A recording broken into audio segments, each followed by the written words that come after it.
Ինչ գործիքակազմով եք վերահսկելու, հա, այդ հավասար հնարավորությունները եւ այլն եւ ինչ է ցույց տվել նախկին փորձի վերջո ստացվում է այդ հավասար պայմանները, հավասար հնարավորությունը ապահովել բոլորին։ Տեսեք, բնականաբար մի քանի գործիք ունենք եւ վստահ ենք, որ եւս այս անգամ մենք պատվով կատարենք մեր առաքելությունը, այդ գործոններից են առաջինը մեր փորձը հանձնաժողովի։ Սա ոչ առաջին ընտրություններն են, ոչ նոր հավաքած աշխատակազմն է, մենք գիտենք ինչպես աշխատենք։ Երկրորդը օրենսդրությունն է, օրենսդրական կարգավորումներն են եւ ինչքան էլ մենք չգնահատենք նրանց անկատար, որտեվ իրավիճակները քաղաքական, տեխնոլոգիական, լրագրողական շատ ավելի արագ են փոխվում, քան օրենսդրությունը, այնուամենայնիվ ներկա օրենսդրությունը թույլ է տալիս, պահպանել հավասարությունը քարոզչական, այնպես հետևել, որպեսզի ցանկացած քաղաքական ուժ լսելի լինի, երրորդը դա մեր աշխատակազմի մասնագիտվածությունն է, որին մենք հավատում ենք, երրորդը առանց գլուխ գովալու ասեմ նաև հանձնաժողովի անդամների անկողմնակալությունը, անաչառությունը եւ հինգերորդը ոչ պակաս կարևոր գործոն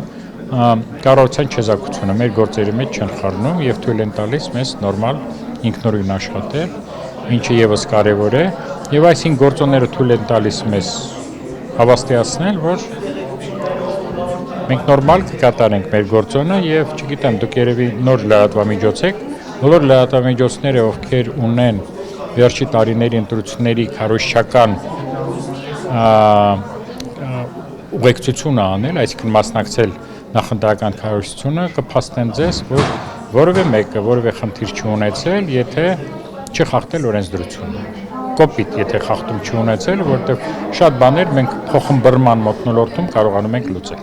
Քաղաքական այսպես ինտրիգներ չեն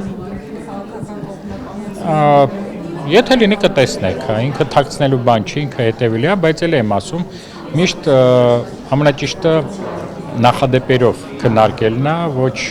18 թվականի ընտրություններին համապետականի կարգ ունեն, ոչ 21 թվականի, ոչ ավականների ընտրությունների ժամանակ էական բողոքներ ցանկացած քաղաքական ուժից մենք չենք ստացել։ Հակոբյան եւ մի հարցեր կա, պիտի խնդրեմ դուք մեկնաբանեք, լրագրողներ առանց սահմանների կազմակերպությունը հրապարակել է այս տարվա մամուլի ազատության համաշխարհային ինդեքսը,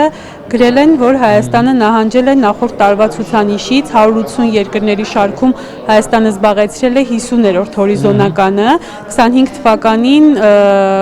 34-րդ տեղում էր։ Սա ինչպես կմեկնաբանեք, արդյոք այսպես ցայտուն չեն։ Ես մասնագետ չեմ ճիշտն ասած, հա, եւ դժվարանում եմ մեկնաբանել, հատկապես որ միշտ ոչ հիմա 30-35 տարի ես մեդիայի մեջ եմ եւ շատ, ոնց ասեմ, սկեպտիկորեն եմ վերաբերվել միջազգային կազմակերպությունների գնահատականներին։ Մենք Հայաստանի քաղաքացիներից մենք ինքներս պիտի գնահատենք ինչ մթնոլորտ է։ Ոչ թե ինչ-որ կազմակերպության դրսում, որի հաշվարկները ես չգիտեմ ինչ մեթոդաբանության վրա են, եստեղ ուրիշ հաշիվա պետք անել։ 180 երկրներից 50 այդքան էլ բաց չի։ Հաշվի առնելով մեր դիրքը, մեր նոր անկախ լինելը, ի վերջո 35 տարին մեջ չի, եկեք հենց հաշվենք։ Այսինքն 50-րդը 180-ից կամ 190-ից, նաև այն, որ մենք տարածաշրջանում այնուամենայնիվ ավելի առաջ ենք մեզ շրջապատող երկրներից, եթե չեմ սխալվում, եւ Վրաստանից, եւ Ադրբեջանից, եւ Թուրքիայից, եւ Ռուսաստանից, այնուամենայնիվ ուրեմն գործերը այդքան էլ վատ չի։ Բաժանորդագրվեք Արմատ մեդիայի ալիքներին սոցցանցերում։ Հետևեք մեզ նաև Armat Media AM կայքում։